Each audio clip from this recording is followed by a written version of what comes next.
ॐ अज्ञानतिमिरान्धस्य ज्ञानञ्जनशलाकया चक्षुरुन्मिलितं येन तस्मै श्रीगुरुवे नमः। हरे कृष्ण।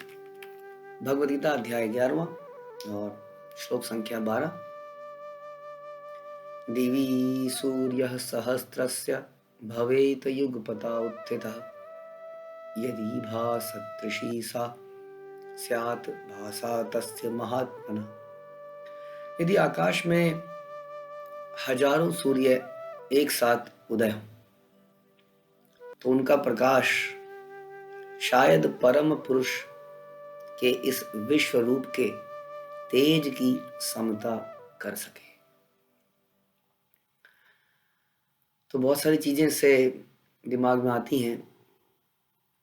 एक तो ये कि ब्रह्म संहिता में सूर्य के बारे में क्या बताया गया है। यच्चक्षुरेश सविता सकल सकल ग्रहाणाम राजा समस्त सुर मूर्तिरशेष तेजा। तो बताया गया कि जो सूर्य है, जो कि सारे प्लैनेट्स का राजा है। ऐसा बताया जाता है कि संसार में भी हर एनर्जी के सोर्स को सूर्य ही माना जाता है।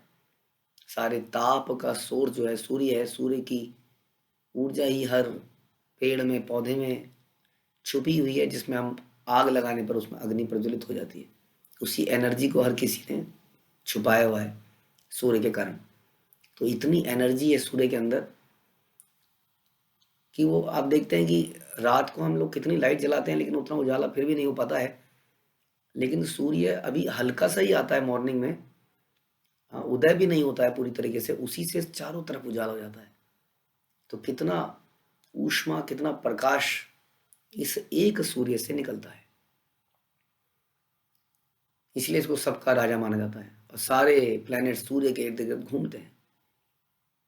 हम सुनते हैं भगवान ने कालिया दमन की लीला करी, जिसमें कि कालिया की खूब पिटाई करी थी। आप जानते हैं कालिया एक नाग था जो कि वृंदावन में यमुना नदी के किनारे में एक झील में पड़ा हुआ था और उसका विष इतना जहरीला था कि उसके ऊपर से कोई पक्षी निकलता था तो वो भी उस विष के प्रभाव से नीचे गिर के मर जाता था। इतना विषैला वो सर्प, और भगवान उसके साथ युद्ध करते हैं और उसके फनों पर नाचते हैं। और ऐसा सुनते हैं हम कि भगवान इस लीला के करने के बाद कालिया को अच्छी तरह से कालिया का सारा विष निकल जाता है, उसका घमंड टूट जाता है। कालिया की पत्नियां, नाग पत्नियां भगवान से प्रार्थना करती हैं और भगवान कालिया को अभय दान देते हैं कि अब तुम्हें गरुड़ परेशान नहीं करेगा इत्यादि। बहुत ही सुंदर लीला है, क्योंकि इस लीला में भगवान कालिया के ऊपर अपने चरण चिन्ह की छाप छोड़ देते हैं कालिया के फनों के ऊपर। और बाद में उस झील से निकलने के बाद भगवान एक और लीला करते हैं कि भगवान एक ऊंचे से टीले पे जाके लेट जाते हैं, जिसको द्वादश आदित्य टीला कहा गया, जो आज राधा मदन मोहन मंदिर के साथ में है। और उसमें भगवान को आनंद देने के लिए 12 सूर्य भगवान को ताप देने के लिए आते हैं, इसलिए उसका नाम पड़ा द्वादश आदित्य टीला, 12 सूर्य। हाँ, तो इस प्रकार से सूर्य क्या है, सूर्य चाहे इस प्लैनेट्स का राजा ही क्यों ना कहा जाए, और सूर्य की कितने लोग पूजा करते हैं, उनसे अच्छा शरीर स्वास्थ्य मांगते हैं, लेकिन वो सूर्य भगवान के एक सर्वेंट है। और इस तरह से उनको ताप देने के लिए 12 सूर्य एक साथ आ जाते हैं और भगवान को ताप देते हैं, ताकि उनको अच्छा लगे। और इसी तरह से ब्रह्म संहिता में, जैसा हम बता रहे थे कि ब्रह्म संहिता में बताया गया कि इस प्रकार से जो सूर्य सारे प्लैनेट्स का राजा है, जिसके अंदर से अनलिमिटेड ऊर्जा निकलती है, जो सारे संसार में प्रकाश फैला देती है एक झटके में, एक सेकंड में, है कि नहीं। जितना भी एरिया सूर्य के सामने आता है, वो सारा एक साथ प्रकाशित हो जाता है। ये भगवान की एक आंख की तरह है, बता रहे हैं। केवल भगवान की एक आंख है उसके भांति। अब यहाँ पर विश्व रूप में भगवान के अनेक चेहरे दिख रहे हैं अर्जुन को, तो सोचिए कितनी आंखें दिख रही हैं, मल्टीप्लाई बाय 2। सोचिए कितनी ऊर्जा उस जगह में होगी, कितनी ऊष्मा उस जगह में होगी। और वास्तव में भगवान की शक्ति और एफिशिएंस के आगे सूर्य को जस्ट एक बताया जा रहा है। प्रभुपाद अगर आप तात्पर्य पढ़ेंगे, प्रभुपाद बता रहा है कि संजय एक काल्पनिक चीज बता रहा है। हजारों सूर्य का मतलब नहीं कि हजार सूर्य काउंटेड सूर्य, मतलब जब कहते हैं ना भगवान हजारों हाथ वाले हैं, हरि है हजार हाथ वाला, इसका मतलब नहीं उनके हजार हाथ ही हैं, उनके अनलिमिटेड हाथ हैं। उसी तरह से यहाँ पर एक घटना बताई जा रही है, यानी कि भगवान के शरीर से जो तेज निकल रहा है इस वक्त, वो अनलिमिटेड सूर्य की रोशनी से रिप्रेजेंट करने का प्रयास किया जा रहा है।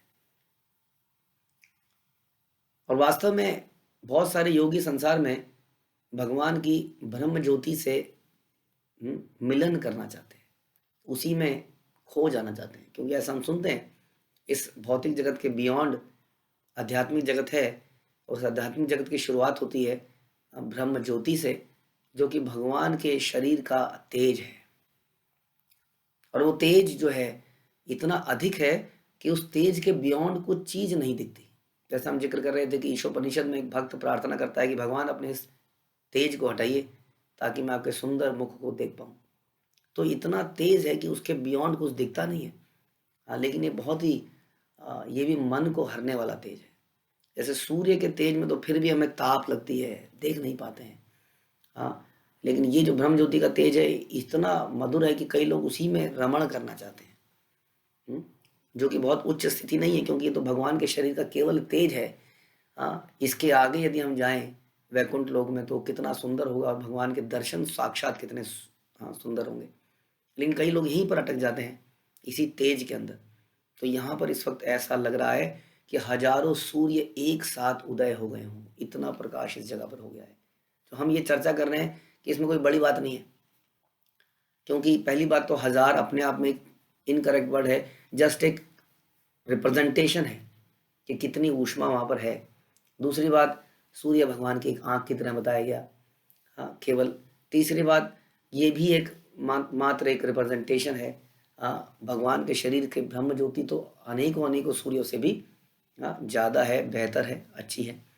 तो इतना भगवान के शरीर से ही तेज निकलता है। इसलिए भगवान कहते हैं न तद्भाषते सूर्यो न शशांको न पावकः यद् गत्वा न निवर्तन्ते तद्धाम परमं मम, कि भगवान के उस धाम में ना तो सूर्य की रोशनी है, ना चंद्रमा की रोशनी है, ना ही वहाँ अग्नि जलानी पड़ती है, ना ही वहाँ इलेक्ट्रिसिटी बैटरी है।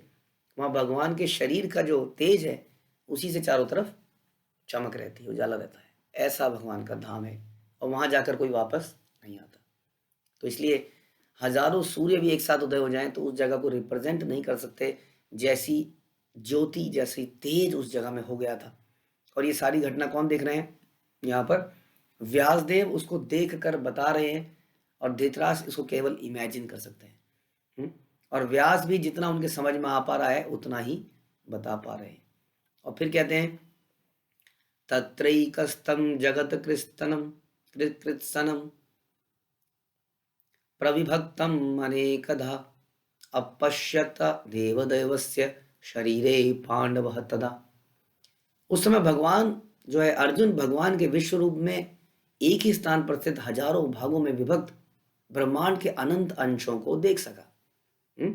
तो केवल वहां एक रोशनी नहीं दिख रही थी, क्योंकि भगवान को कुछ दृश्य भी दिखाना था।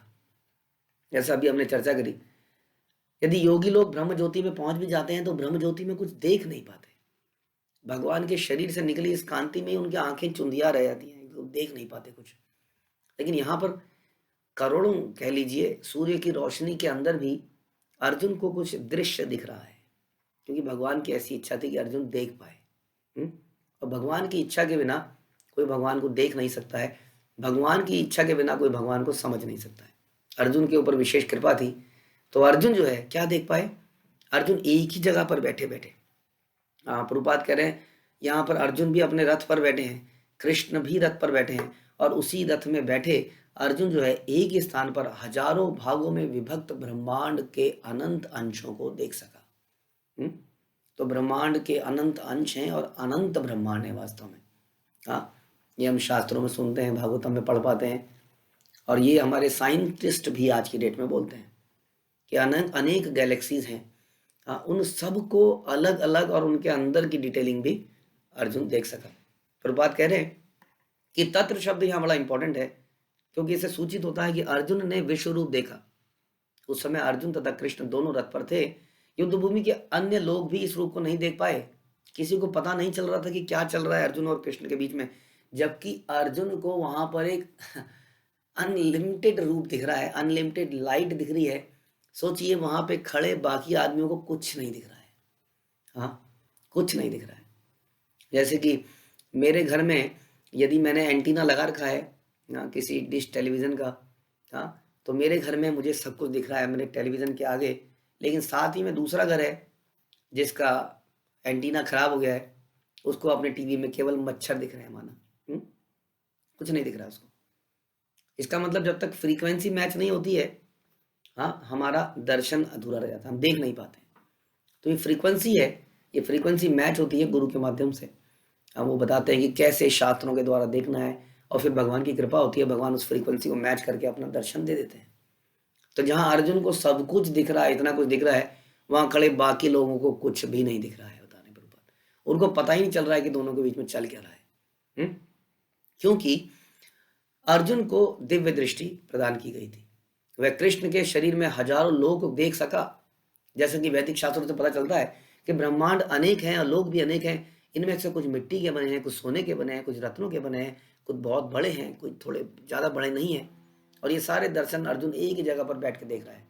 लेकिन कोई इस बात को समझ नहीं पाया कि अर्जुन और कृष्ण के बीच में आखिर चल क्या रहा है। और यही संसार का सच है। हाँ, भक्त लोग रोज भगवान को देखते हैं, अलग अलग भावों से भगवान की अनुभूति करते हैं हम लोग। लेकिन एट द सेम टाइम कुछ लोग कहते हैं कहाँ है भगवान, हाँ, हमें दिखाइए, यदि भगवान होते तो ऐसा होता, यदि होते तो ऐसा होता। तो ये जो दृष्टि है, इसलिए प्रभुपाद एक श्लोक अक्सर बोला करते थे कि भक्त्या माम अभिजानाति, कि केवल भक्ति के द्वारा भगवान को समझा जा सकता है। क्यों? क्योंकि भगवान को समझा ही नहीं जा सकता है। भक्ति के द्वारा भगवान अपने आप को रिवील करते हैं। जैसे अर्जुन के सामने यहाँ पर विश्व रूप में भगवान अपना एक अंश रिवील कर रहे हैं। ये भी शक्ति का एक अंश है, लेकिन बाकियों को रिवील नहीं कर रहे हैं। इस प्रकार यदि हम भगवान को जानना चाहते हैं ताकि उनकी सेवा कर पाएं, उनसे प्रेम कर पाएं, तो हमें भक्ति करनी पड़ेगी। गीता कहती है भक्त्या माम अभिजानाति।